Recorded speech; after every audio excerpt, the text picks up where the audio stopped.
Muy buenos días para todos. Como parte de la semana del proyecto encabezada por el área de Ciencias Naturales, con nuestro proyecto ambiental que se titula Hacia una cultura responsable, sostenible y sustentable, vamos a hablar un poco sobre el tema de los virus y cuáles han sido sus impactos en la humanidad y cuáles han sido sus repercusiones también en la salud humana.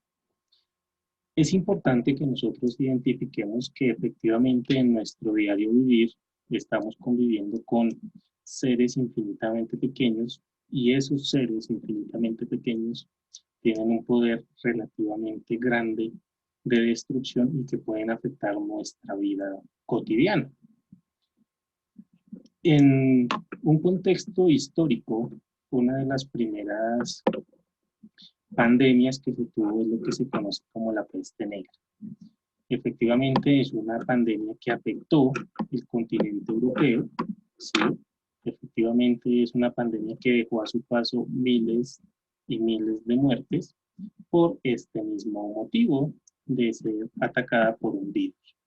Entre los años 1346 y 47, el continente europeo es la primera vez en su historia que se ve atacado por un enemigo que prácticamente es invisible. En muchos, y pasaron muchos años con este virus en las calles, virus que viajaba a través de eh, transporte terrestre, transporte acuático, un virus que efectivamente lo que hacía era expandirse cada vez más, hasta que efectivamente bacteriólogos, Kisato y Yersin, descubrieron que este virus venía o estaba transmitido por una bacteria que se denominaba Yersinia pestis. Con el descubrimiento de la bacteria, que era la portadora de esta gran pandemia, efectivamente se busca por parte de los estudiosos cuál era la fuente de esa bacteria. Y encontraron que efectivamente la fuente, ¿sí?, de esta bacteria eran los roedores. Y pues los parásitos que ellos tenían y que esos parásitos convivían con los diferentes humanos de la época y por ello su transmisión era tan fácil de realizar. Se dice que en los años que duró la peste negra, esta gran pandemia, la primera pandemia que afecta el continente europeo en la, digámoslo así, en la Edad Media, se dice que de los 80 millones que inicialmente era o que estaba compuesto el continente europeo, quedaron 30 millones. Quiere decir que tuvo una mortalidad de 50 millones de personas, una pequeña bacteria, uno de estos seres que efectivamente es invisible a nuestros ojos. En un segundo momento vamos a ver la viruela, ¿sí? La viruela que efectivamente es producida por un virus, otro de estos seres, y que es una enfermedad que se causa por la exposición al virus que se llama variola mayor, ¿sí? Este virus es el encargado de producir la viruela y todos sus efectos como se producen en el ser humano. ¿Cuáles son sus efectos? Oiga, pues sus efectos o uno de sus efectos más emblemáticos es la generación de llagas o pústulas en la piel de la persona que esté infectada, ¿sí? Y pues posiblemente esta persona infectada era un foco de infección, valga la redundancia, para las demás personas. El solo contacto con una de estas llagas o el solo contacto con las goticas de respiración o goticas de saliva que generara una persona infectada, ya sea por tos o por respiración, pues te hacía a ti, que estás expuesto a eso, un potencial contagiado. Bueno, eh, en, el, en la historia de su estudio y en la historia de la medicina aparece el doctor Edward Jenner, es el doctor más famoso por el hecho de descubrir en un inicio la vacuna contra la viruela. tiene un pasaje histórico bastante interesante y dice que el doctor estaba tratando a una niña que vivía en el campo y que efectivamente tenía eh, síntomas de viruela. Y la pequeña le dice al doctor que efectivamente ella no cree que es viruela porque ella en tiempos anteriores había sufrido de viruela bovina. Entonces el doctor se da cuenta que efectivamente esa relación existe, que aquel que haya sufrido o padecido la viruela bovina no podía padecer la viruela. Entonces eso le dio a él la idea de poder generar una vacuna respecto a esto. De hecho, una nota importante es que la vacuna, sí, la palabra vacuna viene de este hecho de vacuno, ¿no? Eso a él lo catapulta en la historia de la medicina como el descubridor de la vacuna contra la viruela. En 1980, después de un largo proceso de vacunación en todo el mundo, la Organización Mundial de la Salud declara en el mundo por primera vez que efectivamente la viruela como una enfermedad ya no existe. Así es, una de las primeras enfermedades que se ha erradicado de la faz de la Tierra debido a un programa de vacunación. Tenemos un virus que es un poco más reciente y es un virus del cual muchos de nosotros conocemos mucho mejor, valga la redundancia. Se denomina el virus de inmunodeficiencia humana o VIH. Es importante que antes de hablar del virus del VIH, ¿sí?, lo diferenciemos de la enfermedad. Una cosa es el virus, otra cosa es la enfermedad. No necesariamente todas las personas portadoras de virus son generadoras de enfermedad. Así que es un tema importante en términos de diferenciar virus y enfermedad. El primer acercamiento hacia el virus se realiza en 1981, donde se cataloga a la persona que está enferma como posible portadora de un cáncer. Pero es hasta 1983 que un equipo, ¿sí?, de 3 grandes científicos se da cuenta que efectivamente no es un cáncer y que efectivamente existe un virus, ¿sí? Y es la primera vez que se nombra esta enfermedad como eh, consecuencia de un virus, ¿sí? Eso se lo vemos hasta 1983.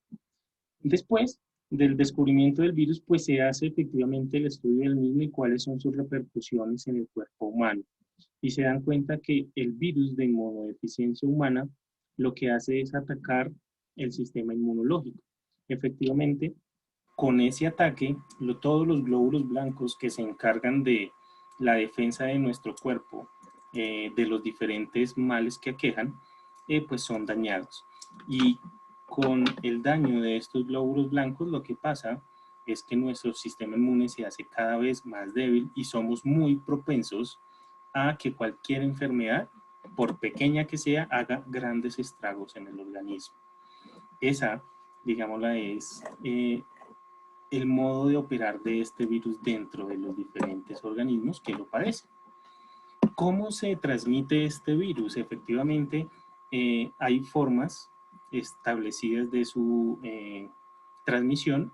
Número 1 es por tener relaciones sexuales sin protección con una persona infectada, el hecho de que yo reciba sangre de una persona infectada y el hecho de compartir jeringas con una persona infectada. Es importante aclarar que la saliva no es portadora del virus, ¿sí? Efectivamente, hay muchos mitos acerca de este contagio, pero desde que no haya contacto con una herida abierta, con sangre de una persona infectada, no va a haber un contagio efectivo. En la actualidad, pues el virus como tal, lo que conocemos como VIH, no tiene una cura, ¿sí? Y pues debido a que no tiene una cura, a nivel mundial hay muchos países, muchos continentes afectados en gran mayoría. ¿sí? Nosotros encontramos como África y Asia uno de los continentes más afectados por este tipo de virus. Ahora, tenemos que hablar efectivamente de que algunos virus tienen una cura, ¿sí? Como la viruela, algo otros virus no tienen una cura como el VIH, pero se han hecho algunos adelantos en términos de medicamentos que lo que hacen es retrasar un poquito el impacto que ocurre con este virus o que este virus tiene. Pero es importante aclarar el por qué, digamos, estos virus son tan fáciles de contraer, porque estos virus atacan tan fácilmente. Y eso me lleva a mí a estudiar el tamaño de los virus. Sí, efectivamente nosotros vemos que los virus y las bacterias, que son muchas veces las que mmm, nos contraen a nosotros problemas de salud, son extremadamente pequeñas. Y en esta transparencia lo que nosotros vamos a ver efectivamente es una comparación. ¿Sí? Está el humano, pasamos a través de efectivamente muchos cuerpos hasta llegar a lo que nosotros conocemos como célula, célula animal y célula vegetal. Vemos que dentro de las células hay mitocondrias, es uno de los organelos de la célula, y vemos que efectivamente las mitocondrias tienen el mismo tamaño de las bacterias. Quiere decir que una bacteria entra muy fácilmente a las células. Y si vemos un paso adicional, analizamos que efectivamente los virus son aún más pequeños que las bacterias y por lo tanto entran aún mucho más fácil a las células y esa característica de tamaño es lo que permite que esos virus ataquen tan fácilmente. Y por eso es que se dice que nosotros necesitamos estar muy protegidos a ellos. Mediante vacunas, mediante diferentes elementos que permitan que este virus no pase. Efectivamente, hay muchos tipos de virus, ¿sí? Esos virus oscilan entre muchos tamaños y también tienen muchas formas. La cápside de los virus, que es donde se transporta el material genético de los mismos que permiten su replicación, si se dan cuenta, tienen muchas formas. Bien, dentro de esas formas, vemos que hay muchas formas geométricas. Bien, nosotros tenemos formas cilíndricas, formas esféricas y algunas formas que están formadas por la unión de varios triángulos. Entonces, eh, en esta primera parte de la presentación, la importancia de decir, digamos que el uso de los elementos de protección personal debido al tamaño de los virus es de vital importancia, valga la redundancia. Bueno, ¿por qué? Porque en este momento nos estamos enfrentando a un virus, muchos de nosotros, ¿sí? En nuestra vida cotidiana y por eso el tamaño de ese virus que nosotros conocemos como COVID-19 debe ser combatido, ¿sí? Con nuestros elementos de protección personal. En este video es todo lo que yo quiero decir, parte de efectivamente aclarar que a pesar de que no han sido muy relevantes muchas de las enfermedades de los virus, sí hay enfermedades supremamente grandes que han repercutido en la muerte de millones de personas. ¿Sí? Y hay virus que no son muy contagiosos y que no son mortales. Digamos, el virus de la gripa es un virus que convive con nosotros en nuestro diario vivir, pero es un virus que efectivamente en la salud humana no repercute en gran medida.